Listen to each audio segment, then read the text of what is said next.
Ndi papa Sava. Business iri mu marembero uyibona nk'uku nguku. Cyakoze hashize iminota ingana. Hareba nk'umwanya tumaze. Tuvuge ko agiye kuzizana ku ruganda se. Niho rero ngiye vuga ni ngiye ndengera inyungu zanjye. Nzanya amafaranga ntabwo ugeni ikopesha none urabizi. Burasho bundi ka papa Sava kayaye kunyiha mu ntuza igihe twari turi mu nama y'umuganda. Aranyiha udigidigi niki habuze gatungo kavuga amadeni ariko nari guhita mufata nkamukubiti ingumi nkazamurira muri cya gihanga nkahita nomora ndazamubabaza nazana byaranze ariko sigani atari kugwirirana urana bitarangiye aragiye no kuri reba kiza ku mande ntiyamaraga n'umunota reka nkwereke rero ngewe diro ngiye kukubwira n'izina ry'Imana irakugira akamaro kandi yintuza turakora operation y'ibiguru bimure diro ngiye ndi kugukorera ni impamo y'Imana iyi nzu urayigura papa Sava umwimure ubeshye diro digidi jewe ariko buriya ubona tuganira ukajya wundi mugenzi wawe bimwe byawe ujye unyifatirana ukambeshya mwana jewe se ndakubeshya nkubeshyira iki diro simeze jewe rero hari ukuntu utekereza agahita mbona umeze nk'abagabo binywera igikoma gusa kuki utumva ngo ushaka gutekereza ibintu by'ubwenge ko se digidi ubundi reka nkubaze uretse ibintu abagabo mwishyizemo wenda sinabita ibicucu sibyo ariko nubujije gute se nkundi igikoma gitwaye iki ase nyine ko gishyigikiye iyi sinda nazanye kubera cyo iri sitama iri sitoto mpagaze reba ubuyoga wirirwa wirohamo gutegereje ngo manudazanye nibwo bwakugize nk'umuntu wihebye none igikoma hari icyo kintu wawe uretse ibintu mwishyizemo simo tujye mu miritsi warya wambasha se ngiye igikoma kiba kirimo intungamubiri zuzuye papa ahubwo n'umushaka uzayoboke inzoga ntago zikigezweho ubona agahungu ka papa Sava ko kaba kagwirirana nawe reba ka Manudi gashobora kuzagufungurira nk'iryo cupa kakakugwa hejuru kubera iki imbaraga nkeya ariko barayaje twigira handi ibintu by'amayoga uzabireka wangu twigira handi gusa tunakomeza ibyo sibyo bituraje inshinga mbwira iyo diru ushaka kunkorera ya danje bo Simoni rero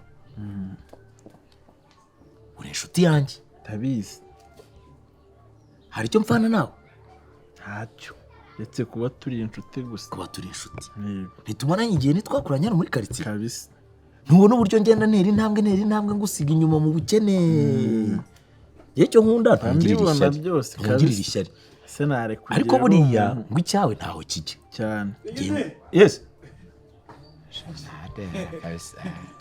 ako bantu niba atari ibanga iwayini muyikuye muri icupa riri muri aka kabari kuko ngamba shaka ivuye mu icupa riri muri aka kabari cyangwa uvuye kuyisaba hano yavuye handitse bwizo ko murafunze kabisa mwebwera barangiranye oya naho turi buge kubera iki turacyafite ibitekerezo ubusi igikone ko kitagize cyakoze byo iramba buriheruka ko cyakoze byo degede wenda sinakubeshyira umuntu wa hano cyane sibyo business nanjye mamune mu barembera ta biragaragara pe yarangiye usibye kuba ngifite ibitekerezo nkaba naza nkacapurisha abantu nkababwira ni mwihangane reko rwose mamuna byaranze wese muhombejwe n'iki mwana hano nta muntu kibambura harimo ibibazo bitoroshye nka bibiri urabona bose n'umugore ni hejuru hasi hejuru bya urumva none ngo ari gupfa iki sasa nyine ukuntu byivangamo n'ibindi byana nyine bya hato na hato narabivuze n'umunsi mama Sava azaba yabonye biriya bintu barimo kwirukanka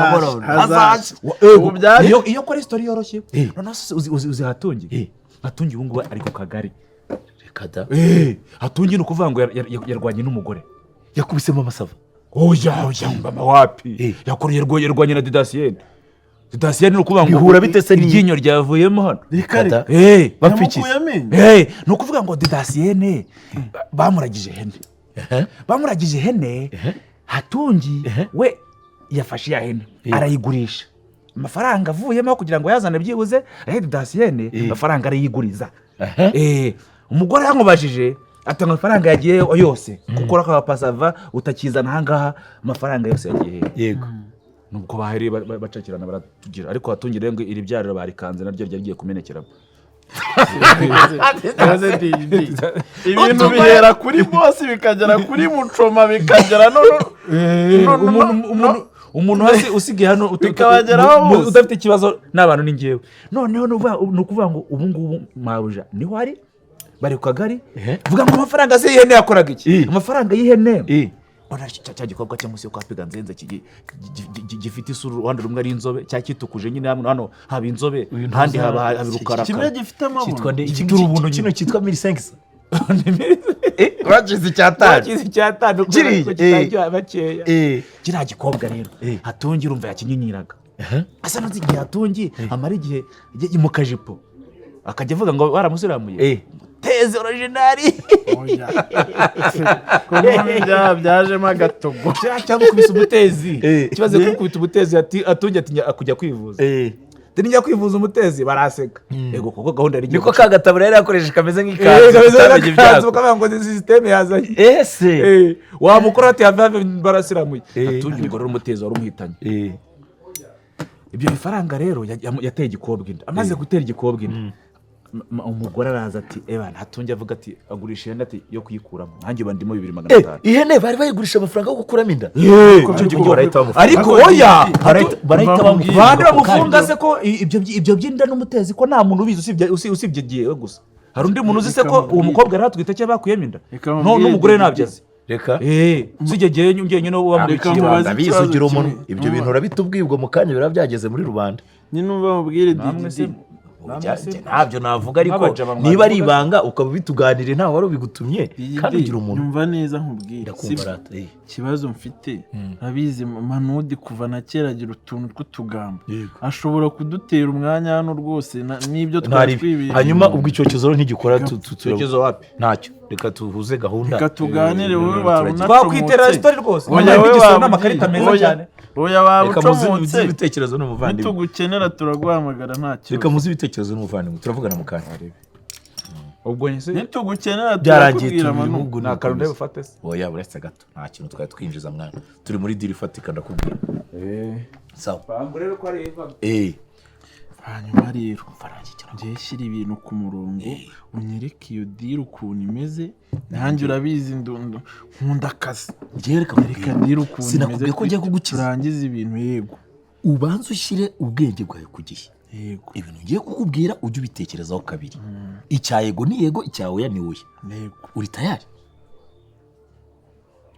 aho bishoboka ndi tayari utangoye bimwe bya didi se wambwira ngo njye kwica umuntu nkabibasha oya nanjye ntabwo nakubwira icyo kintu ndi tayari natangiye haruguru nkubwira ukuntu ntacyo dupfana yego ariko uri inshuti yanjye cyane ibintu ngiye kukubwira ni ibintu ufitemo inyungu kuko uri umuvandimwe mu buzima busanzwe ni mu kivandimwe ntabwo ari ukuvuga ngo ni ibyene wacu nta nubwo ari impuhwe ngufitiye ahubwo ni inyungu mfitemo ni inyungu za twese mbega yego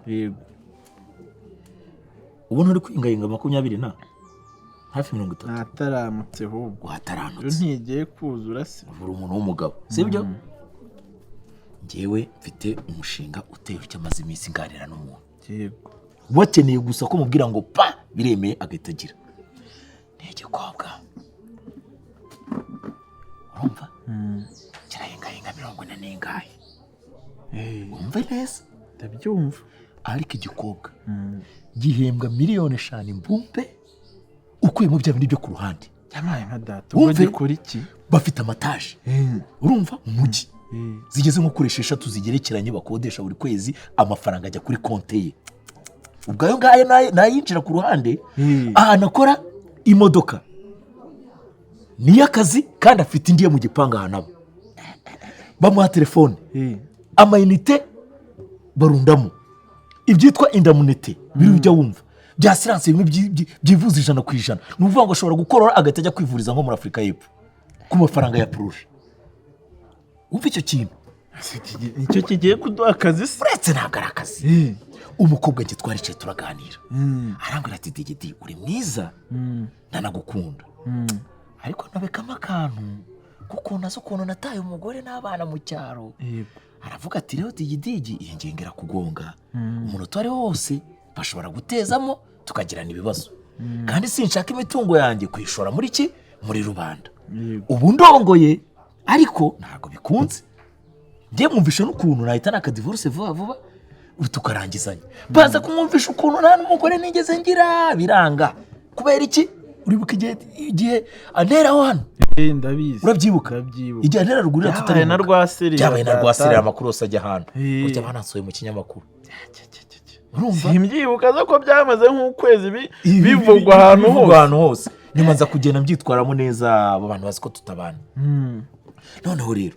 ndicara ndavuga nti ubwiya ngingo ingonze nta kundi ati reka mubwire ntacyo uzamburana sibyo shakira umusheri anabwira ko uwo musheri nimumushakira nzaba pari wumva ingingo uwo mukobwa ko afite amafaranga akaba afite gahunda icyo ashaka ko urumva uwo yaba urashiri turamushaka naramubuze turamushaka ahubwo dore igitekerezo waretse akakurongora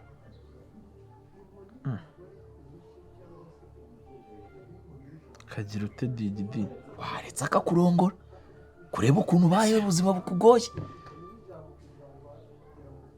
kandongora afite amafaranga afite buri kintu cyose nta kintu uzamuburana ese digidi urabizi ngira shiri reka kubwira ahantu abantu babera ibigoryi none ikindi kintu uretse wumve shiri wanjye ndamukunda byatari ntigeze no kumukwereka ku mafoto tumaranye n'iminsi reka mubwire Simon urambabaje kabisa banumva nyine ntifuza kumubabaza iyo menya kuri igikodi iyo menya kuri igihoni iyo menya kuri umuntu wanyicaje ngo tuganire ntagufasha tugashaka iyo menya kuri igihone kuri urwo rwego ntago mba nkubwiye amagambo wafasha ngo tuganire ntagufasha ngo dushake undi nase wakigorye we ubu urashaka kumbwira ngo uwo mukobwa wita inshuti yawe sibyo aramutse abonye umugabo akamubwira ati ndakugurira imodoka nguhe inzu ngukorera iduka ngukure ku cyavu mfashe bene wanyu bagire ntabwo nyoko yirirwa no ku gasantere bamunyuzamo ijisho yicira isazi mu jisho ubunejejwe no kubona nyoko ari ushobora kwicara akabura uruvugiro rw'abaturage ngo niwe wirirwa ngo musabiriza agira gute n'uburyo akora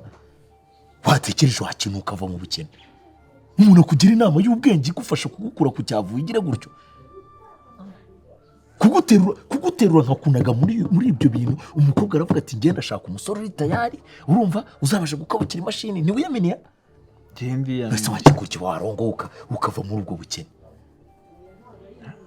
tubwizanye ukuri hari ikindi cyizere cy'ubuzima ufite warongoka nta n'icyizere byo none se reka nkubaze ikibazo kimwe digidi ubwo diri wayikoze neza ku buryo atambona akanca amazi akangira uwafite uburyo anyizeye yarambwiye ati digidi ngewe umuntu uzampitiramo zamwemera urumva umukobwa ndicara ndamukunda ugutumye nigarika n'uwo nari mfite nkamubura ubwo urumva utampumukiye digidi ntacyo tukamushakira undi ukuntu bigenda wowe icyo biba bisaba ni ukwemera ibyo akubwiye byose ukabyemera urugo rukagenda rugasagamba wiwe ko umugabo muzima n'umugabo w'inganzwa se wowe uzicara utuze reka afite n'urukundo kandi arashobotse nta kibazo ateye warongowe ukibana n'umugore ariko byo digidi ahantu narindi ntaho ntari mpagaze none ni ukugwirirana narimeze mwereke n'ukuntu ngiye none mba nanarenze nanze kugira ngo mukwereke ntarawe ikora introduction utarabyumva neza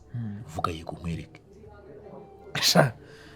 kapfu wavutse none biba byiza iyo upfuye ugaze ntuzane ndabyemeye genda byemeye kabisa uriya ukuntu ariko utazazana ubusambo uvuga ngo tuzajya tugabana nzajya nkugenera ubwo urumva n'ijya ugiye kuba bosi si njyewe uzaba parese ntuzapara ariko nyine ntuzazana ubujyangiri ngo naguhaye umugore arajya aguha miliyoni ngo nanjye umemo senke sahoya ngo nanjye nzahita mubera bosi ubona imari kora geste noneho kora geste ifunge wigire confident n'iki byose ugabanye n'ibyongereza bipfuye n'ibifaransa ujye uvuga ikinyarwanda abone kugize basiriye wigire nk'imbwa ry'uruhu uri tayari muza umva kora geste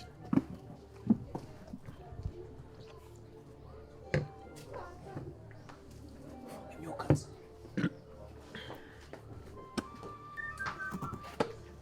karibu cyane atamukwicara kwigeho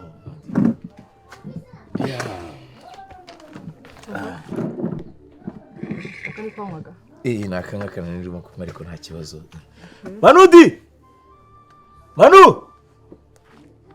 Manudi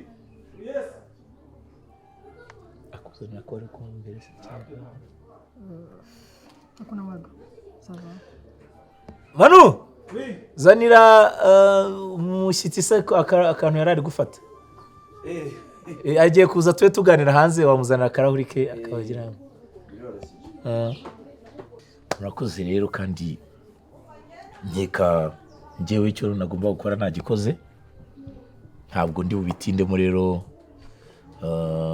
amakuru njye nayahanye n'uyu bosi wacu umuvandimwe n'umuntu uryabura nari ni muzima cyane nuko nyine wenda ari ubwa mbere muhuye ariko ndakwizeza yuko arimo umubyizi arimo umusaruro rwose kandi ngira ngo wamubonye n'umujene mwiza avaye icyororo ubwo rero ndumva ntari wafata umwanya kubera izindi mpamvu zituma nyine namwe mubiganiramo hagati yanyu njyewe ndabahuje n'izina ry'Imana Data na Mwana na Roho Mutagatifu. Wivunika nizere ko byose mwabivuganye ariko njye twavuganye rwose kandi ari tayari sawa kabisa. Iyo ni komisiyo ariko turaza kongera kuvugana nyuma nta kibazo. Agakomisiyo kanye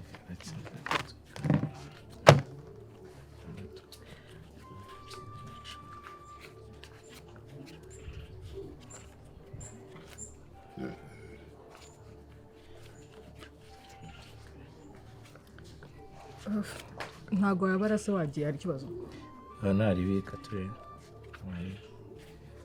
asante kabisa. Mungu wanjye aho abagabo bahuriye nyine niho bakorera umupango njyewe ndanezerewe kandi no kuri ibintu ni sawa cyane ubwo murabihuza mukomeze mu biganiremo tu na Betty asante mukomeze mugubwe neza rero nyagasani yeza abane namwe kabisa kandi ibiganiro bigende neza ndabizeye sawa sawa oya nta kibazo reka mbemere kuri konta birufate ka gacupa no mwana birebe okay muryoherwa noneho bon nta kindi se twabakorera turaza kukubwira nyuma hari icyo ushaka nonara oya turakubwira nta kibazo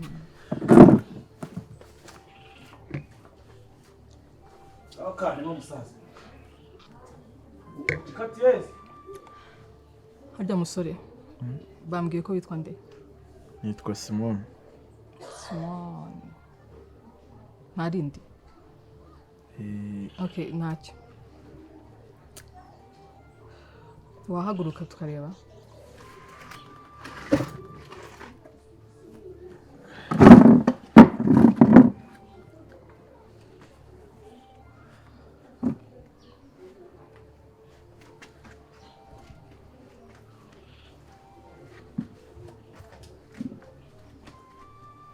okay wazamura umupira nkawe bakunda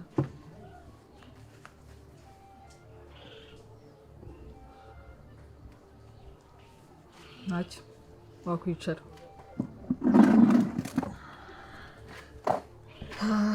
reka turase ku ntego yego ngira ngo digidigi yagusobanuriye nasubiramo kubyo yakubwiye cyangwa urabizi hari icyo wavugaho yambwiye kiretse ufite icyo wakongeraho ku byo yambwiye okay ntabwo turi buvugane byinshi ariko icya mbere ndashaka guha amategeko n'amabwiriza tugomba kuzagenderaho ngira ngo yakwiye ko nkeneye umugabo wo kubana nawe yakubwiye yuko nta kindi kintu mushaka usibye ko mbera umugabo ibindi byose nzabyikemurira ariko icyo atakubwiye tumaze kubana hari amategeko ugomba kujya ugenderaho yanjye icya mbere ntabwo wemerewe kuzana abantu bene wanyu mu rugo rwacu reka wenda ngwite urugo rwacu kuko ngira ngo mwabivuganye ikindi gusohoka mu nzu hari aho ugiye birumvikana ugomba kubanza kumenyesha ikindi ntugomba kuzajya unasohoka wambaye uko mbona wambaye gutya kame mugomba kuba umuntu w'umugabo ukajya wambara imyenda y'imisirimu myiza nk'umuntu ufite umugore ariko nzajya guha n'umushahara wa buri kwezi 500. Ibyo yabikubwiye ndakeka. Urumva ibyo byari kikubangamiye kirimo? Ikibazo nari mfite kuri ibyo mbona umeze nk'ufite amakari ntuzatsinda mu nduri ntuzajya unankubita. No, ntabwo ndwana, ipfa kubahiriza ibyo twavuganye gusa, nta kindi kibazo twagirana. Migiri n'ingumi n'ibitazamo nta kibazo, ibindi byo nzabishobora. Ndi umuntu mukuru wubahirije ibyo nakubwiye, nta kuzana abantu akajagari mu nzu yacu, nta gusohoka utambwiye aho ugiye, nta gusohoka wambaye uko wambaye gutya, ngira ngo ugomba kubihindura. Nta kindi kintu twapfa. Nanjye ndabyujuje kabisa, nzabikora. Aya ngaya rero nagaraya gusa, ndaza no gusinyira sheke ugira icyo wajya gufasha umuryango wawe mu gihe tukiri kuganira ku zindi projet zose zijyanye n'ubukwe. Ngira ngo yaguye ko dushaka ko dukora ubukwe. Nta kibazo cy'inkwano ugomba kugira kuko nzagwa amafaranga yo kunywa. Uko mbona se wabona wankangara. Bitewe n'ukuntu ugaragara sinabona n'icyo ntanze ku bwawe pe. Cheers. Uryoherwe. Merci. None se aya ni ayanjye? Ayo ni ayawe, nakubwiye wagenda ukagura umwenda, wasohoka. Haguruka se nyuma tugende. Haguruka gira fafa tugende. Iyi fanta ni yawe. Ifata tugende dusoke tugende. Ntasoni. Uzi ko bamwe nge nkanga kubyemera. Kumbura ahanga koko nibyo nta nubwo bigize bambeshya. Imarude ngo agira amagambo ate kumana udavuga ibintu. Uje gukora iki hano? Fata fanta soke tugende. Ntasoni. Ko akuvugisha nk'umuntu muziranye, wingo muraziranye. Tutaziranye se wowe urimo byivanga mute. Mva nkubwire. Ntasoni. Nkubwire wa mukobwa we. Ndavuze ngo simuca hano tugende nke nkabona. Ibi ni ibyansenyera nahinduye page. Page y'iki? Page y'iki? Nta rukundo rw'ubukene rubaho. Ngendekera umugore wanjye ntikorera ubukwe umve hejuru ureke ko ndakwiyamye mbabarira. Simo ugiye gukora ubukwe n'uyu nguyu. Ibi ngibi urabikura hano uzi uburyo byageze. Simo ngo ugiye gukora ubukwe nonaha. Ndabizi wanyitayeho, ariko urwego rw'uburyo wanyitayeho ntago birengeje 10,000 akira bifate. Simo ngewe nagiye nkugura amayinite kenshi nkagura amayinite byose amajoro ataga rimwe na rimwe nkanitegera. Aya ni amafaranga uri muri amanje naritegeraga ngo tuje kukureba. Simo nge ntago nabyemera. Ubundi uyu muntu n'uwahehe n'ibisatsi bidasokoje urabona no kwa fe iruti no yino mugore ngo n'umugore. Simo ibintu bambwiye kuzi ko ari ibyo. Simo nge ntago nabyemera, nge bino bintu ngiye bakubwiye iki se cyane kina byemera. Nge manu yambwiye ngo bagiye kurangura nge ngo marambeye. Nge nahinduye page. Ntago biri bukunde, nge ntago mbyemera. Simo haguruka tugende, niba n'ibirozi bagoye ngenda bikurukisha tugende. Ntago nge mbyemera. Simone, uyu ni umusazi sheri. Okay, ntago musanzwe muzi. Ari umusazi rero biramisatsi nari nge ninde musazi rero biramisatsi itanasokoje gusa. Ndavuze ngo haguruka tugende. Gerageza umubwire akibuka. Atansi utaza n'imikino ku mugore wanjye. Usimonye ntago wabinkore nzi ko ari muri nge ntago nge misatira kureba wamvuye hejuru kareka gushwana n'umugore wanjye. Ese yavuze akavuga yabanje kambwira ubundi ni gute umukobwa w'umunyagasuzuguro umeze utya utuka umuntu atazi avugana nawe? Ariko shuwa banje kumbona ubundi ngewe urimo urambona uko magaze uko wambaye kamambiri ngo ni inkweto, wambaye kanzu naze ngo ugiye kubwiriza. Nge reba ari kukuntu umeze uri kumbona, reba kwafe mpagaze, reba karipsika ariko mba ndiwe. Uyu mukecuru ubundi uramujyana n'uwo muntu ntazo wamukuye. Uyu baramuroze muri quartier nako tumu. Ariko ko navana nakujyanye ntago ngiye mvana ntakujyanye noneho baze badukirana muheza amafaranga tugende wakibaze bahereze. Wamvuye hejuru ndagutwara uko bigeze kose. Papa Savan ungize amahirwe uraje burugi bw'imfura cyane. Mbabara nge unyize bano bantu. Papa Savan aba nigendeye ngewe kandi bambwira ngo bakiza nyine. Kasakarenga tutuza bimeze bite? Papa Savan nge buri gihe ibintu bikunda kubonge buri gihe ndimo bari ibyago bigwira. Nase wowe bimeze bite koko? Papa Savan ni wowe bari baranze se? simo wose niwe wari uwawe byanyabyo. imyaka 5 tumaranye yo ngewe bitewe n'imibare y'iki gihe iwanjye n'uyu ngewe nta nubwo njye muzi ese ibyo wambwiraga ko ari we muri gahunda urabihinduye. none se wagumana no kwicisha inzara babonye ahari ubuzima ko ariko akagahungu ntabwo usakabwara ku giti njya ku murongo. urumva utarakabwa ejo bundi si bwambwiraga uti tubirimo nyuma y'imyaka 5-6 niba iki byose turakora gahunda none ngo wavuye ku giti nkujya kuki. ako se papa sava reka ubundi mubaze uyu ni umwana w'umuhungu ukiri mutoya numvishe ngo nta kazi agira numvishe ngo nta kintu na kimwe nuko nguko ahagaze ukumubona ubanza n'iyi myenda bayimutije kubera ko yari afite uwaje kureba njyewe natanze komisiyo nsaba yuko banshakira umuntu wo kubakana nawe umusore nakoze ibishoboka byose nemeye gukora ubukwe nemeye kumuha inkwano agomba kunkwa uramurongoye si ibyo byose twabyemeranyije ariko ntabwo yarigeze ambwira yuko hari uwafite kandi ubwo yaba ariko nabyemeye papa sava kujagarara nanjye nabyemeye fufu hari icyo atagukorera butike ntabwo ari ntabwo muyisangira wakanuye kagenda agafata wariye duke turimo umeze ute papa sava ako nawe ubiteye imyaka mu myaka 3 yarakubwiye ati ubukwe uravuga ngo mubanze ngo mwinjoyinge none bayitandatu utangiye kurira ako se wema ubu urimo gutanga komisiyo ukishyura n'inkwano ukagira ute ubundi ubwo urwo rugo ruzaba rushingiye kuki. asa papa sava urugo rurimo amafaranga ruba rufite ikihe kibazo ntacyo pe nta kintu na kimwe namwemereye umushahara wa buri kwezi 500 imodoka yo kugendamo inzu ndayifitiye niki kihe kibazo twajyana turi mu rugo nese ibyo wowe wariyewe ntayamusubije ariko 10 ntago yarenze mu byo nariye 10 ntago arenga 10 pe zira pare nizo uri kugira ngo afite amafaranga kandi uja no guzanga ari no wenda bamvuganira nge nkigira nkajya kugwa hashashe kambabwira sha ubu uzajyayo witwa umugabo uzaba uri umuyaya uzaba uri umuzamu uzaba ari nyarubwana acishwa ahangaha uzaba uri ako nirongoreye oza amasahane mu by'ukuri nawe utekereje uzaba uri iki muri uru rugo nubwo n'ahandi nako ari uko hose ari ukugutunga.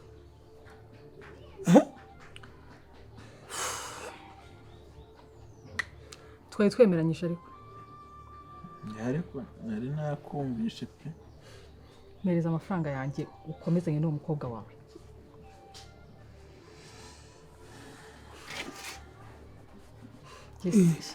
oya nayabitse si papa sava shyira hano yose ibintu wabijyamo